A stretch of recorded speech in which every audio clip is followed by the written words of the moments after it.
Hello everyone, welcome to Manisha's bio hub. आज के इस लेक्चर में बच्चों हम डिस्कस करने वाले हैं एक ऐसी यूनिट के बारे में जिससे एक ऑर्गेनिज्म की पूरी बॉडी का फॉर्मेशन होता है। आपने अपने सराउंडिंग में बहुत से ऑर्गेनिजम्स देखे होंगे। कुछ ऑर्गेनिजम्स लिविंग हैं, कुछ नॉन लिविंग हैं। अगर हम बात करें लिविंग ऑर्गेनिज्म की कि एक लिविंग ऑर्गेनिज्म का फॉर्मेशन कौन सी ऐसी यूनिट है जिससे होता है, कौन सी ऐसी सबसे बेसिक यूनिट है जो एक पूरे ऑर्गेनिज्म का फॉर्मेशन करती है, तो उसी सवाल का जवाब हमें मिलने वाला है आज के इस लेक्चर में। यानी कि हम बात करने वाले हैं उस यूनिट के बारे में जिससे एक कंप्लीट ऑर्गेनिज्म का फॉर्मेशन होता है। तो यहाँ पे वो यूनिट जिससे एक कंप्लीट ऑर्गेनिज्म का फॉर्मेशन होता है उसे हम बोलते हैं सेल। ठीक है, कैसे होता है यहां समझते हैं। एक सेल सबसे बेसिक यूनिट होती है किसी भी ऑर्गेनिज्म की। सेल्स मिलकर क्या बनाती हैं? सेल्स मिलकर बनाती हैं टिश्यू को। टिश्यू मिलकर फॉर्मेशन करते हैं ऑर्गन का। बहुत सारे ऑर्गन मिलकर के आपस में एक साथ कोऑर्डिनेट करके बनाते हैं ऑर्गन सिस्टम को। ऑर्गन सिस्टम मिल करके जब सारे ऑर्गन क्या करते हैं, पूरे ऑर्गन सिस्टम अलग अलग सिस्टम्स क्या करते हैं, आपस में कोऑर्डिनेट करते हैं, तो ये फॉर्मेशन करते हैं एक ऑर्गेनिज्म का। ठीक है, तो यानी कि अगर मैं बात करूं इस ऑर्गेनिज्म की कि ये ऑर्गेनिज्म बना किस चीज का है, अल्टीमेटली इसके फॉर्मेशन की जो सबसे बेसिक यूनिट थी, सबसे स्मॉलेस्ट यूनिट थी, वो क्या थी? वो स्मॉलेस्ट यूनिट थी हमारी सेल। यानी कि ये ऑर्गेनिज्म किससे बना है? अल्टीमेटली किससे बना है? किन छोटी छोटी यूनिट से बना है? सेल्स से। ठीक है, अगर अब मैं बात करूं इस सेल की डेफिनेशन के बारे में कि इस सेल को हम क्या कहेंगे, तो सेल क्या होती है? सेल किसी भी ऑर्गेनिज्म के बॉडी की सबसे basic structural and functional unit होती है। क्या है सेल?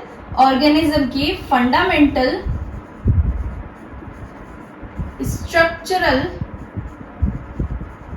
एंड फंक्शनल यूनिट होती है। ठीक है, अब इस डेफिनेशन को समझते हैं। Structural and functional. स्ट्रक्चरल हमने क्यों कहा? क्योंकि इस सेल से ही क्या हो रहा है, इस पूरे ऑर्गेनिज्म का फॉर्मेशन हो रहा है। ये सेल्स ही आपस में कोऑर्डिनेट करके क्या करती हैं? टिश्यू बना रही है, ऑर्गन बना रही है, ऑर्गन सिस्टम बना रही है, और अल्टीमेटली क्या बना रही है? एक पूरा ऑर्गेनिज्म का फॉर्मेशन कर रही है। इसलिए हम इसे स्ट्रक्चरल यूनिट बोलते हैं। दूसरा फंक्शनल यूनिट, क्योंकि एक सेल के अंदर लाइफ को चलाने के लिए कंप्लीट एक्टिविटीज परफॉर्म होती है। जितनी भी मेटाबॉलिक एंजाइमेटिक एक्टिविटी होती हैं वो सारी कहाँ पे होती है? इन सेल्स के अंदर ही होती है। ठीक है, इसीलिए क्या होता है, ये सेल ही क्या होती है? किसी भी ऑर्गेनिज्म की फंक्शनल यूनिट होती है। यानी अगर सेल काम करेंगी तभी एक ऑर्गेनिज्म काम करेगा। ठीक है, एक ऑर्गेनिज्म का पूरी बॉडी कब काम करती है? जब उसकी सेल काम करती है। इसीलिए हम इसे क्या बोलते हैं? फंक्शनल यूनिट बोलते हैं। क्लियर है इतनी बात? अगर बात करें इसकी डिस्कवरी की, सेल की डिस्कवरी की अगर बात करें तो सबसे पहले एक नाम आता है जिनका नाम है रॉबर्ट हुक। रॉबर्ट हुक ये एक साइंटिस्ट थे जिन्होंने क्या किया, इन्होंने एक माइक्रोस्कोप का फॉर्मेशन किया। जिस माइक्रोस्कोप को इन्होंने बनाया था उन्हें आज के टाइम पे हम बोलते हैं कंपाउंड माइक्रोस्कोप। तो इन्होंने क्या किया? माइक्रोस्कोप बनाया एंड उस माइक्रोस्कोप के अंदर क्या किया? कॉर्क की एक स्लाइस को कट किया और अंडर माइक्रोस्कोप उसको देखा कि वो कैसा दिखाई देता है। तो अंडर माइक्रोस्कोप देखने पर इन्हें क्या दिखाई दिया? उस कॉर्क की स्लाइस में कुछ ऐसे से स्ट्रक्चर इन्हें दिखाई दिए।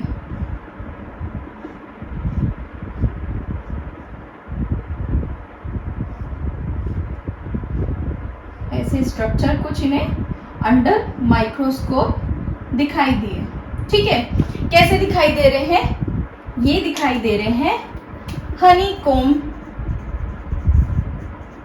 लाइक स्ट्रक्चर, यानी कि जैसे कि मधुमक्खी का छत्ता होता है, सबने देखा है ना, बिल्कुल ऐसे ही क्या ये सेल्स, ये कंपार्टमेंट्स इन्हें दिखाई दे रहे थे, ये स्ट्रक्चर इन्हें दिखाई दे रहा था, तो इन्होंने इसे बोला सेल। ठीक है, क्योंकि ये कंपार्टमेंट सेल रूम जैसे दिखाई दे रहे थे तो इन्होंने इसे सेल बोला। बट यहाँ पे समझने की बात ये है, जो इन्होंने यहाँ पे सेल्स देखी थी, ये सेल कैसी थी, डेड थी। ठीक है, यानी कि इन्हें सिर्फ सेल का आउटर मोस्ट लेयर ही दिखाई दी, जिसे हम सेल वॉल बोलते हैं। ठीक है, आउटर मोस्ट स्ट्रक्चर दिखाई दिया जिसे सेल वॉल बोलते हैं, अंदर इन्हें कुछ भी दिखाई नहीं दिया क्योंकि ये सेल कैसी थी, डेड थी। दूसरा, जो इन्होंने माइक्रोस्कोप यूज किया था वो बहुत ज्यादा अच्छे से माइक्रोस्कोपिक नहीं था। ठीक है, क्योंकि कंपाउंड माइक्रोस्कोप सिंपल था। सेकेंडली, ये सेल डेड थी। ठीक है, तो उसके बाद एक साइंटिस्ट थे जिनका नाम था A.V. ल्यूवेनहॉक। ठीक है, इन्होंने क्या किया, इन्होंने सबसे पहले लिविंग सेल को स्टडी किया था, डिस्कवर किया था।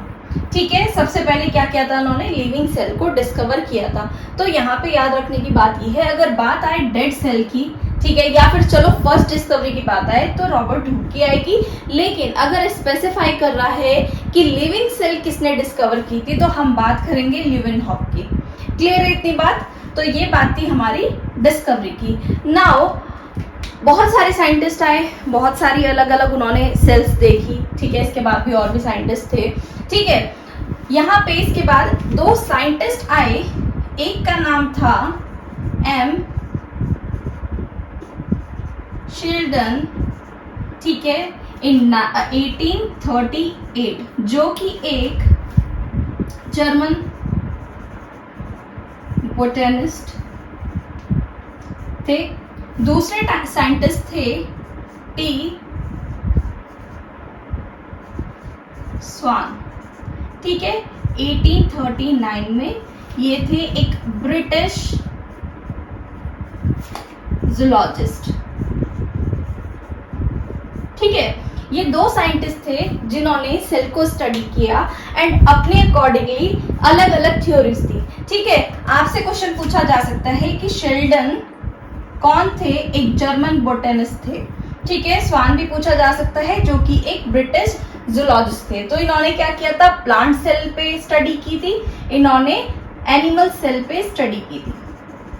ठीक है, तो इन्होंने क्या किया, एनिमल और प्लांट सेल अलग इन्होंने स्टडी करी और इन्होंने मिला के क्या दी, एक सेल थ्योरी दी। ठीक है, क्या दी, सेल थ्योरी। क्या थी ये cell theory? Cell theory basically क्या कहता है, सेल थ्योरी कहता है कि सेल क्या होती है, किसी भी ऑर्गेनिज्म की स्ट्रक्चरल एंड फंक्शनल यूनिट होती है। ठीक है, अलग अलग बातें थी। पहली बात थी कि क्या होता है, सेल स्ट्रक्चरल यूनिट होती है। दूसरी बात थी, पहला था आपका स्ट्रक्चरल यूनिट होती है, दूसरी थी आपकी फंक्शनल यूनिट होती है। तीसरी बात वेरी इंपॉर्टेंट कि न्यू सेल्स जो भी बनती हैं, new cells arise from pre existing cell. ठीक है, तीसरी बात इन्होंने की कि जो भी नई सेल बनती है वो कहां से बनती है, प्री एग्जिस्टिंग सेल से बनती है। कैसे? ये सेल है हमारी मदर सेल। ठीक है, ये कोई सेल है, ये सेल क्या करती है, डिवीजन करके न्यू सेल का फॉर्मेशन करती है। यानी जो डॉटर सेल है वो कहां से बनती है, मदर सेल से ही बनती है। यानी कि जो नई सेल बन रही है वो ओल्ड सेल से ही बनती है। ठीक है, और क्या बातें कही इन्होंने कि क्या होता है, सेल के अंदर ही सारी केमिकल रिएक्शंस परफॉर्म होती है, सेल अपनी एनर्जी खुद बनाती है। ठीक है, तो ये कुछ बेसिक सेल थ्योरी थी जो शेल्डन एंड स्वान ने दी थी अलग अलग। ठीक है, क्लियर है इतनी बात? ओके, नाउ अब सेल के बारे में हम कुछ जनरल बातें जान लेते हैं। ठीक है, आपसे जनरल क्वेश्चंस के फॉर्म में ये क्वेश्चंस पूछे जा सकते हैं। अगर मैं बात करूं वर्ल्ड में सबसे छोटी सेल के बारे में, स्मॉलेस्ट सेल। तो स्मॉलेस्ट सेल कौन सी होती है? स्मॉलेस्ट सेल होती है माइकोप्लाज्मा, बैक्टीरियल सेल और आरबीसी इन ह्यूमंस। ठीक है, तो ये क्या है? हमारी सबसे स्मॉलेस्ट सेल है। इंपॉर्टेंट है ये पॉइंट्स, छोटे छोटे हैं लेकिन बहुत इंपॉर्टेंट है। ठीक है, अब बात करें अगर लॉन्गेस्ट सेल की, तो लॉन्गेस्ट सेल कौन सी होती है? कौन सी होती है लॉन्गेस्ट सेल? बताओ। लॉन्गेस्ट सेल होती है नर्व सेल। ठीक है, कितनी लॉन्ग होती है? फिंगर टिप से लेके स्पाइनल कॉर्ड तक इतनी लॉन्ग होती है। ठीक है, तीसरा आपका आता है सबसे लार्जेस्ट सेल। तो लार्जेस्ट सेल कौन सी होती है? लार्जेस्ट सेल होती है एग सेल। ठीक है, एंड ऑस्ट्रिच एग की अगर हम बात करें तो ये भी क्या है? सबसे लार्जेस्ट होता है। ठीक है, अब यहाँ पे एक बात याद रखनी है कि लॉन्गेस्ट एंड लार्जेस्ट में कंफ्यूज नहीं होना है। लॉन्गेस्ट जब हम बात कर रहे हैं तो हम लेंथ की बात कर रहे हैं, लंबाई में कितना है, और लार्जेस्ट की जब हम बात करते हैं तो हम वॉल्यूम की बात करते हैं। ठीक है, क्लियर है इतनी बात? ओके, अब कुछ सेल क्या होती है, कुछ ऑर्गेनिजम्स क्या होते हैं? यूनिसेल्यूलर होते हैं। अभी समझाती हूँ क्या होता है unicellular organisms and multicellular organisms. क्या होते हैं यूनिसेल्यूलर, मल्टीसेल्यूलर? ठीक है, नाम से ही पता चल रहा है। Uni means one, cellular means cell से बने हुए। ठीक है, वो ऑर्गेनिजम्स जो सिर्फ एक सेल के बने होते हैं, जिनमें सिर्फ एक ही सेल के अंदर पूरी लाइफ एक्टिविटी होती है, उनकी बॉडी ही एक ही सेल में होती है। ठीक है, उन्हें हम बोलते हैं यूनिसेल्यूलर। कौन होते हैं ये हमारी होती है बैक्टीरिया, अमीबा एक्सेट्रा। ठीक है, इन्हीं की एक ही सेल के अंदर क्या होता है? सारी लाइफ एक्टिविटीज होती हैं। ठीक है, नेक्स्ट आता है multi cellular. Multi means multiple numbers. ठीक है, सेल्यूलर मतलब सेल से बना हुआ, यानी कि वो ऑर्गेनिजम्स जिनकी बॉडी बहुत सारी सेल से बनी होती है। ठीक है, इसके तो बहुत सारे एग्जाम्पल है, प्लांट हुआ, एनिमल हो गया एक्सेट्रा। ठीक है, ये सब क्या है? Multi cellular. नंबर थर्ड बात आती है, सेल्स को हम क्या करते हैं? दो कैटेगरी में कैटेगराइज करते हैं। ठीक है, पूरे वर्ल्ड में जितनी भी सेल्स हैं उन्हें हम दो पार्ट्स में डिवाइड कर देते हैं। कौन कौन से वो पार्ट्स हैं? पहला आपका आता है प्रोकैरियोट्स, दूसरा आता है यूकैरियोट्स। Prokaryotes and eukaryotes. क्या होता है प्रोकैरियोट्स एंड यूकैरियोट्स? देखो, इससे पहले एक चीज समझते हैं। ये एक सेल है। ठीक है, इस सेल के सेंटर में एक न्यूक्लियस प्रेजेंट होता है, जिसके अंदर क्या होता है? जेनेटिक मटेरियल प्रेजेंट होता है। यानी कि इस न्यूक्लियस के अंदर क्या है? न्यूक्लियस के अंदर जेनेटिक मटेरियल प्रेजेंट होता है। ठीक है, अब बात करते हैं प्रोकैरियोट्स। प्रो मीन्स होता है ओल्ड, कैरियोट मीन्स न्यूक्लियस। ठीक है, यानी कि वो सेल्स या वो ऑर्गेनिज्म जिनकी सेल्स में क्या होता है? जो जेनेटिक मटेरियल होता है वो किसी न्यूक्लियर मेम्ब्रेन से बाउंड नहीं होता है, यानी कि ये सेल में फ्री पड़ा रहता है, ऐसा का ऐसा ही पड़ा है, इसे किसी ने पैक नहीं कर रखा है, ये सेल में बस पड़ा है।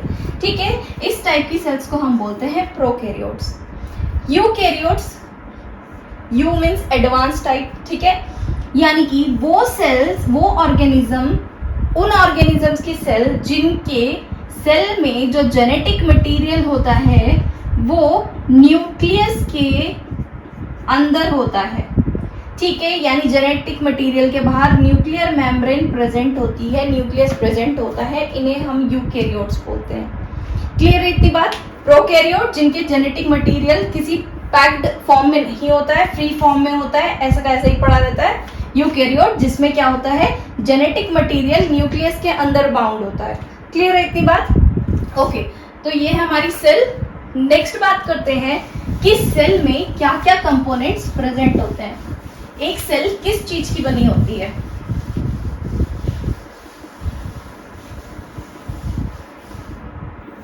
एक सेल की अगर हम बात करें, तो सेल में 3 कंपोनेंट्स होते हैं, यानी कि 3 चीजों से मिलकर एक सेल का फॉर्मेशन होता है। ठीक है, सबसे इनर मोस्ट से बात कर लेते हैं। ठीक है, इनर मोस्ट प्रेजेंट होता है न्यूक्लियस। अच्छा, इसको डायग्राम से समझते हैं। ये एक सेल है, ठीक है,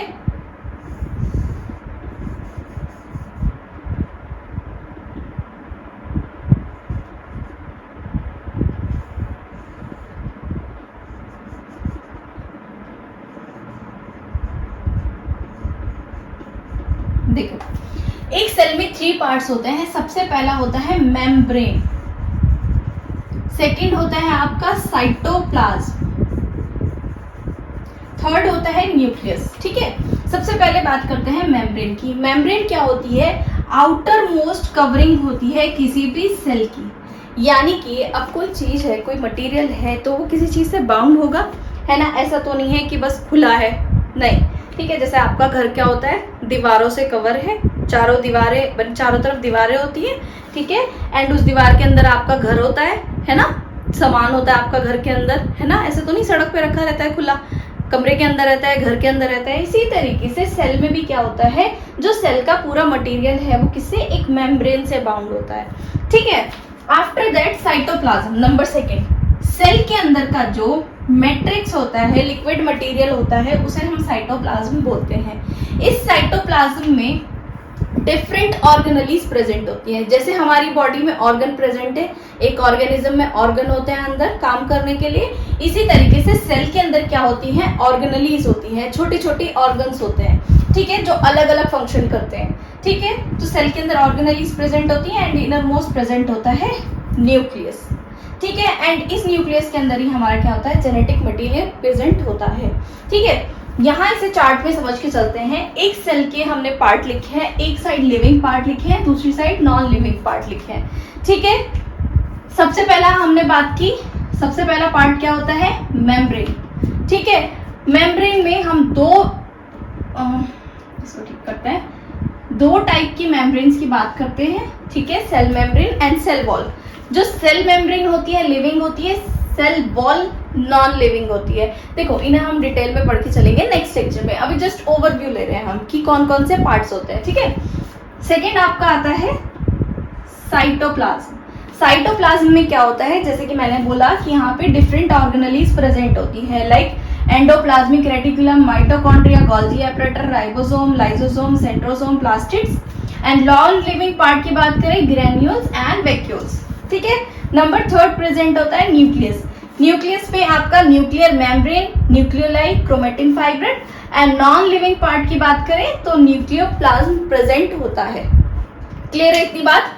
तो नेक्स्ट लेक्चर में हम बात करके चलेंगे मेम्ब्रेन, ठीक है, ऑर्गेनेलीज की एंड न्यूक्लियस की। ठीक है, आज के लिए इतना ही। आई होप इतना लेक्चर आपको अच्छे से समझ आ गया होगा। अगर आपकी कोई भी डाउट है इस लेक्चर के रिगार्डिंग तो आप कमेंट सेक्शन में पूछ सकते हैं। और अगर आपको अच्छे से ये लेक्चर क्लियर हो गया है तो वीडियो ज़रूर लाइक करें, और अगर चैनल को सब्सक्राइब नहीं किया है तो जल्दी से चैनल को सब्सक्राइब करें। आज के लिए इतना ही। Okay, thank you so much, bye bye.